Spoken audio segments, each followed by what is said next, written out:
Рассказ о Гагарине. 20 век был веком новых технологий и важных открытий. 20 век – это век, в котором произошло историческое событие – первый полет человека в космос. Его совершил гражданин нашей страны Юрий Алексеевич Гагарин. Человек беспримерной храбрости, мужественный и целеустремленный. Именно он 12 апреля 1961 года на космическом корабле «Спутники Восток» облетел вокруг планеты Земля, выполнил необходимые задания и приземлился в намеченном месте. Будущий космонавт номер один родился в семье крестьянина и доярки Гагариных 9 марта 1934 года в Жгатском районе Смоленской области. В 1941 году, когда мальчику исполнилось 7 лет, он пошел в школу. Смоленщина – это та территория, на которой война проявила себя в полной мере.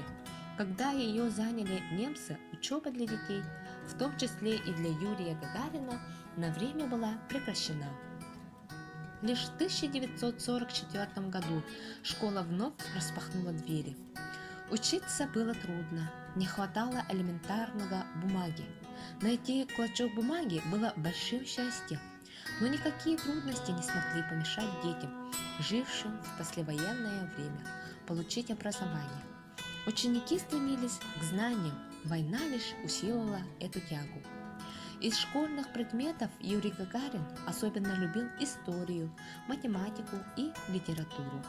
В литературе ему нравились разные направления. Он любил стихи Пушкина и Лермонтова, читал Твардовского и Исаковского. Эти поэты писали о войне, а война была знакома Юрию не понаслышке. Скорее всего, Юрию Гагарину, как и любому ребенку, в детстве нравились сказки. Кто знал, что именно ему доведется в дальнейшем сказку сделать былью? Гагарина интересовало многое. Он любил музыку, спорт, хорошую шутку. Когда Юрий стал взрослым человеком, и у него родились 2 дочки, Елена и Галина, то он возил их на поле, где в 1812 году произошла крупнейшая битва между русской армией и армией Наполеона – Бородино. 12 апреля 1961 года весь мир взбудоражило ошеломляющее известие. Состоялся полет в космос корабля «Восток» с человеком на борту. Этот человек – обычный 27-летний русский парень Юрий Гагарин. Почему первым космонавтом стал именно Юрий Гагарин?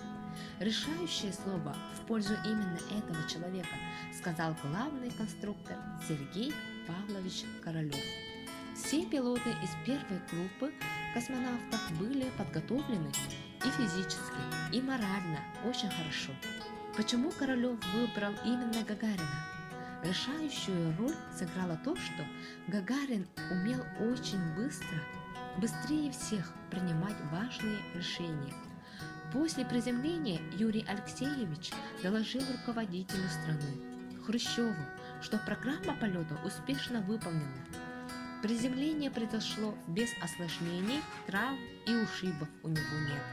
Полет Юрия Гагарина, совершенный во имя мира, прогресса, счастья людей, это феноменальное событие мирового масштаба. Это первый шаг человечества к звездам.